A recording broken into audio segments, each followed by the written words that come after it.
Mary Grace, bukal ba sa iyong loob ang iyong pagparito upang makaisang dibdib si James Joren na iyong pakamamahalin at paglilingkuran habang buhay? Opo, Father.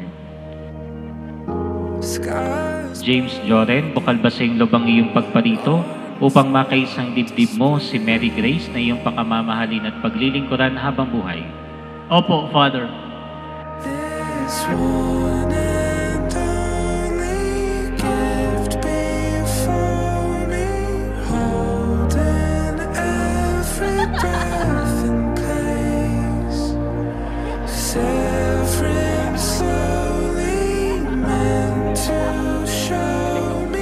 Mary Grace, sumasang-ayon ka ba na maging asawa si James Joren na narito ngayon, alinsunod sa batas at mga lituntunin ng ating banal na simbahan?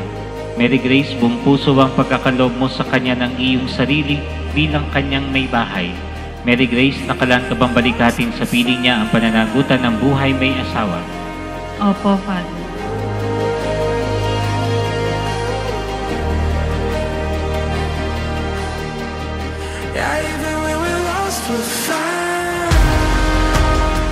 Narito tayo ngayon para saksihan pag-iisang dibdib ni na James Joren and Mary Grace. Isa sa mga lagi na tinitingnan at dahilan kung bakit ang dalawang tao ay nagpapakasal o nagiging mag-asawa ay sapagkat mahal nila dapat ang isa't isa.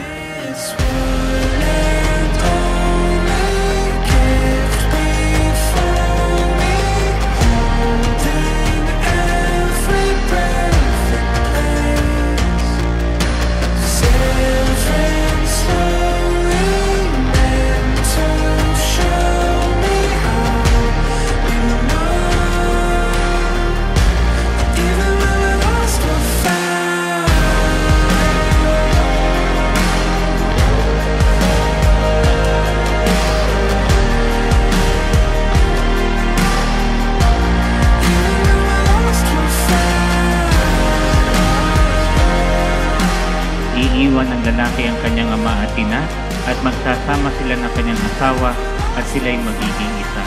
Kaya hindi na sila dalawa kundi isa. Ang pinagsama ng Diyos ay huwag paghiwalayin ng tao. Basta magmahalan lang kayo. Ay, sus! Oo. Sa inyong dalawa, kapag sa inyong dalawa may isang magpapasensya. Basta magmahalan lang. Basta po inad niya ako. Sabi niya nagandaan daw siya sa akin. Hindi niya alam na ko. Camera 360. Kontento lang kami sa isa't isa and kung hindi rin naman niya tayo naliligaw sa iba. Hindi na po ako nagpatumpik-tumpik pa. First boyfriend ko din po siya. And last.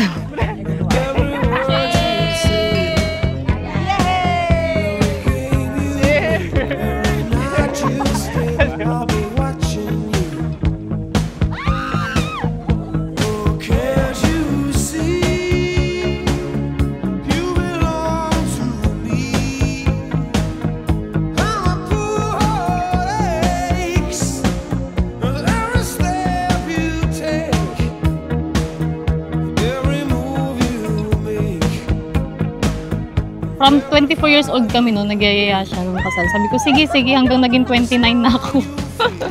Ayun, super ready na. Bahala siya, basta wala nang atrasan. Wala na po akong makikitang ganung lalaki. Hala, one of a kind.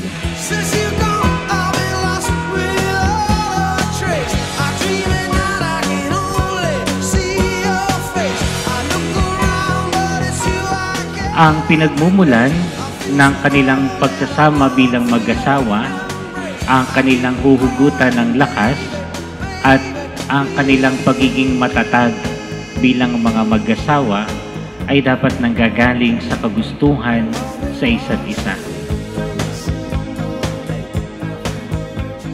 James Joren, sumasang-ayon ka ba na maging may bahay mo si Mary Grace na narito ngayon alinsunod sa batas at mga lituntunin ng ating banal na simbahan?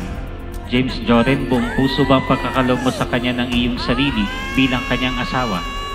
James Joren, nakalang ka bang balikatin sa piling niya ang pananagutan ng buhay may asawa? Opo, Father. We finally made it. Wow, surprise! Now we celebrate.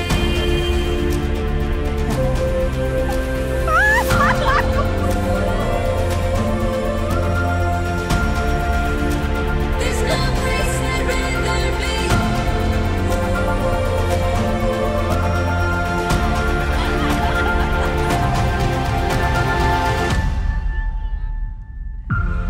Hi, James! Ayun, galingan mo ng aktingan dyan. Alam ko, sasabihin mo, ginayuma kita. Enjoy lang natin yung moment. Tatak natin sa isip natin na blessed tayo for today. Atong sakramento ng kasal, katulad ng pagmamahal ng Diyos sa atin. Yung pagmamahal na ipinakita ni Jesus para sa kanyang simbahan, ay ganun din sana kayo magmahalan. Kaya James Joren at Mary Grace, kung tunay ang pagmamahal niyo sa isa't isa, dapat yan ay katulad ng pagmamahal ni Kristo sa simbahan.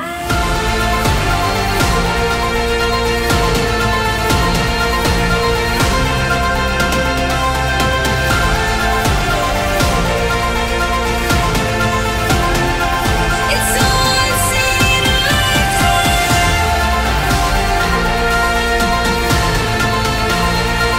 It's all I've seen in a lifetime.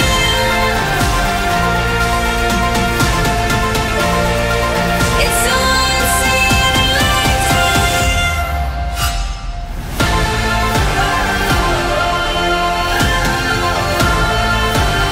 Once in a lifetime.